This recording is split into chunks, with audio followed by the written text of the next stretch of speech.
ਰੋਟੀ ਨਾ ਮੰਨ ਨਾ ਆਪਣੇ ਆਪ ਦੇ ਪੀਲੇ ਚੌਲ ਜਿਹੜੇ ਕੁੱਤੇ ਨਹੀਂ ਹੁੰਦੇ ਬੜਕਾ ਕਹਿੰਦੀ ਸਾਨਾ ਵਾਲਾ ਲੇਖਾ ਕਿਉਂ ਬਣਾ ਦੂਗੀ ਕਿਉਂ ਬਣਾਏ ਯਾਰ ਪੀਲੇ ਚੌਲ ਬਣਾਏ ਦੇ ਕੁੱਤੇ ਨਹੀਂ ਹੁੰਦੇ ਹਨ ਤੂੰ ਕਾਲੀ ਖਾਵਾ ਮੈਂ ਤੇ ਠੀਕ ਆ ਠੀਕ ਹੈ ਦੇਖਾ ਪੀਲੇ ਚੌਲ ਉੜ ਕੇ ਤੇ ਢਿੱਡੇ ਵਿੱਚ ਉਹ ਕੋਈ ਸਬਜ਼ੀ ਸੁਬਜ਼ੀ ਤੇ ਬਣਾਇਆ ਕਰੋ ਰੋਜ਼ਾ ਤੁੰਦਾ ਕੰਮ ਹੈ ਪੀਲੇ ਚੌਲ ਚਾੜੀ ਹੋੜਦੀਆਂ ਨਾ ਸਬਜ਼ੀ ਬਣਾਉਂਦੀ ਹੈ ਨਾ ਕੁਛ ਰੁਕ ਦਿਨੀ ਦੀ ਸ਼ਾਹੀ ਪਨੀਰ ਬਣਾਈ ਹੈ नो नो नो नो नहीं ठीक है चौल गए बड़े स्वाद ਭਾਈ ਦਿਨੀ ਦੀ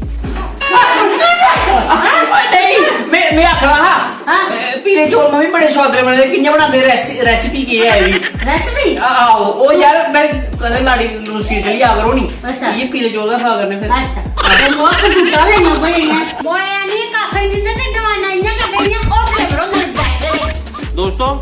ਜੇ ਤੁੰਦੇ ਘਰ ਵੀ ਛੁੱਟੀ ਵਾਲੇ ਦਿਨ ਜਾਂ ਫਿਰ ਐਸਾ ਕੋਈ ਦਿਨ ਹੋਵੇ ਜਿਸ ਨੇ ਮਾਵੇਂ ਨਾਲ ਸਬਜ਼ੀ ਬਣਾਉਣੇ ਮਨ ਨਹੀਂ ਹੋਇਆ ਪੀਲੇ ਚੌਲ ਬਣਦੇ ਨਾ ਤੇ ਇਸ ਵੀਡੀਓ ਦੀ ਮਤੇ ਕੋਲ ਮਤਾ ਲਾਈਕ ਤੇ ਸ਼ੇਅਰ ਕਰਿਓ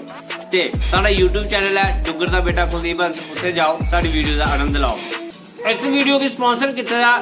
ਡੋਗਰਾ ਬॉयਜ਼ ਨੇ ਜਿਹੜੇ ਕਿ ਡੋਗਰੀ ਚ ਵੀਡੀਓ ਬਣਾਉਂਦੇ ਨੇ ਜ਼ਰੂਰ ਦੇਖਿਓ ਜਿਹਦਾ ਲਿੰਕ ਮੈਂ ਡਿਸਕ੍ਰਿਪਸ਼ਨ ਬਾਕਸ 'ਚ ਦਿੱਤਾ ਹੈ ਜ਼ਰੂਰ ਦੇਖਿਓ ਜੈ ਡੁੱਗਰ ਜੈ ਮਾਂ ਡੋਗਰੀ हां स्टार्ट ही ਆਓ 1 2